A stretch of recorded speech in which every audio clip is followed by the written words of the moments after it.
A boomer who quit taxi driving to drive for Uber and Lyft said he cannot afford to take a day off to make ends meet. Oh, so you're telling me you got to work around the clock 7 days a week? Well, you're doing something wrong, right? So let's read the article first.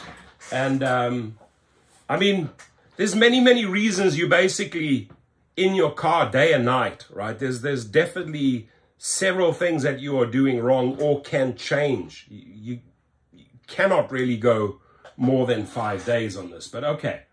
A boomer who left taxi driving after 2 decades is struggling to pay bills driving for Uber and Lyft. He's working 10 hours a day, 7 days a week. That's sad.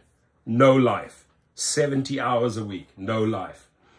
There's very little room for error. The Nevada resident loves to work, but said he may need to look for a more stable job soon. I don't even have to read on. I'll just say, hey, you know what? Look for a more stable job because it's not working for you in Nevada. Jerry, 60, spent 17 years as a taxi driver in Reno, Nevada. But he said he paid over $2,100 a month just to lease the taxi. Suicide, right? So he quit and started driving for Uber and Lyft, where his monthly car payment was less than half the cost. Jerry, who asked to use just his first name to avoid professional repercussions, which I can completely understand, made the transition thinking it would give him more financial stability. For the first 6 months, it did. Some months he earned a lot more money while paying off 2 months at a time for his hybrid car. But he's noticed it's become much harder to pay his bills. Why? We had that in the Forbes article, right? Dara and David Risher are just, their take rate is insane. They're just taking more and more and more and more. You're going to drive more and more hours to try and make up that deficit. But he's noticed it's become much harder to pay his bills. Screenshots shared with Business Insider show rides in his area paying below 80 cents per mile, which he said he cannot afford as gas prices are around $4.60 a gallon. Jerry tried going back to taxi driving, but after just a week, with few customers, he said it was still more lucrative just to drive for Uber and Lyft as he explores other options. So interesting here. A guy who comes from the taxi industry enters the Uber and Lyft rideshare industry, is not making ends meet, not happy, tries taxis again and says, you know what, I was actually making more on Uber and Lyft, and he goes back to rideshare. Jerry tried going back to taxi driving, but just after a week with a few customers, he said it was still more lucrative just to drive for Uber and Lyft. Everybody's using the app, so I told myself I have my new van still. I don't want my credit to be ruined, and all the customers are going to Uber, so I have to go back and suck it up and do whatever I need to make my payments and bills, working 7 days a week. Sad. While many gig drivers value flexibility, that's not flexibility, my friends. That's slavery, right? Instant payments and the social aspect, many are struggling to pay their bills as the industry becomes more crowded and competitive.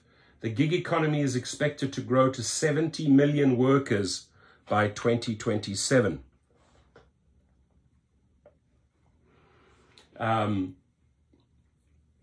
With millions looking to rideshare and delivery driving to craft their schedules and work at their convenience. However, some like Jerry are still working 70 to 80 hours a week and are searching for more stability.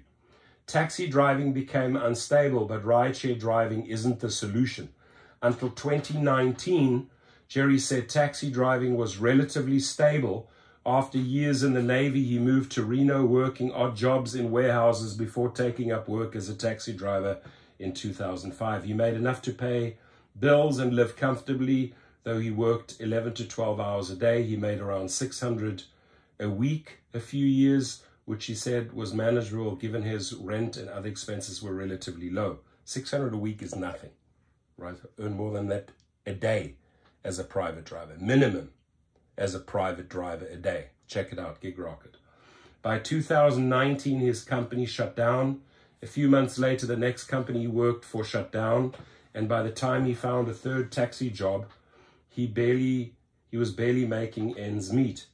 He decided after nearly 2 decades to try something different. Many of his friends had made the jump from taxi driving to rideshare driving for a big company. Uber driving would allow him to set his own hours, spend less in vehicle costs, and offer some rewards and incentives. And I'm sure at that time when he was driving for Uber, maybe under Travis, he was actually making some money. Today, under Dara, yet nothing. Though the first few months were decently consistent, he said he's been forced to work 7 days a week and can't afford a day off. He works from 3 p.m. until midnight or 1 a.m. Since there are few rides in the mornings, he said this is what he has to do to make 1,000, about 400 to 500, less than what he made from comparable hours last year. Wow, look at that cut.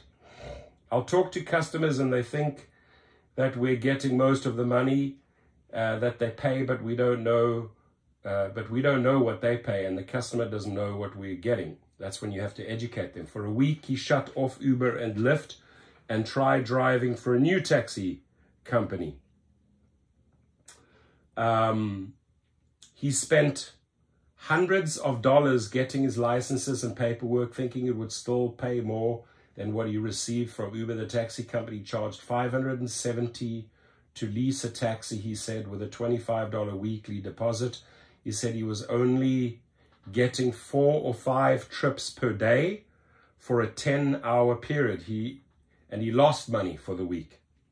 I got in the taxi, and when I got to the airport, it was kind of like deja vu from before I went to Uber, Jerry said. I used to say 9 out of 10 people would go to Uber over taxi, but it's actually more like 95 out of 100.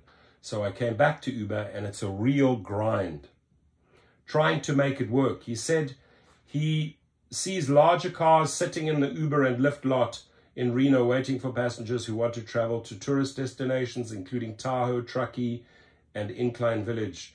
And though the rides are few and far between, he said a drive from Reno to South Lake Tahoe, which is 58 miles, used to pay him around $85 a few months ago, but he was only offered $56 a few weeks ago, not accounting for gas and other expenses. My God. Dara Koshashawi, what are you doing? Screenshots show Jerry was offered a 176-mile trip from Reno to Alturas in Northeast California for $147. And given he likely would not get a trip back, that adds up to $147 for 6 hours of driving, not accounting for expenses. No! Additionally, a recent offer to drive to Incline Village was $33 for 32 miles, many of which are hilly and icy. Jerry said it's really worth it to drive in the downtown where rides are hard to get and only offer a few dollars each. He said he has very little room for error when it comes to driving and vehicle maintenance. There are a lot of new drivers too, and they're jumping on all the calls, but they just don't understand in the long run they're not going to be able to pay their bills and maintain a living and keep the status quo with their vehicle. 100% right. Well, you got to cherry pick, baby. He said he's considering seeking work at casinos nearby, though he said hiring is almost non-existent since the winter months tend to be slow. He also said he considered food delivery, though the payout is not much better than rideshare driving. His house and other car have already been paid off, and he gets free medical coverage through Veterans Affairs. So he hopes to continue driving for Uber and Lyft. Still, he's not sure how much longer he can drive 7 days a week, pulling in just $150 or so a day.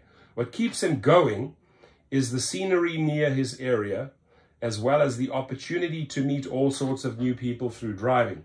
There's also less traffic in his area than in major city, and he doesn't need to deal with the restrictions of taxi companies such as meeting quotas or working certain hours.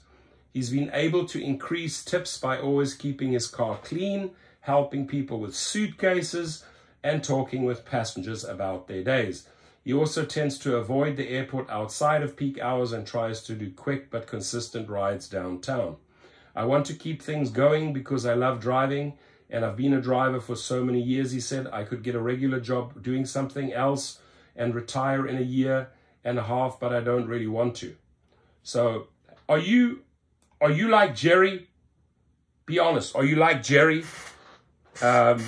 Grinding it 7 days a week? Be honest, right? 10 hours a day, 70 hours a week. Sometimes there might not be many other jobs and options in your city, right? But there's really no excuse. There's tons of jobs out there. There's TaskRabbit. This guy could be plowing snow in winter. You know, there's many ways you can reinvent yourselves, my friends. Reinventing yourself, I would say the best is become a private driver. Instead of handing them 70%, you keeping 30%, make it 100%. You take 100%. The link is below, Gig Rocket. Check it out. Your comments, please.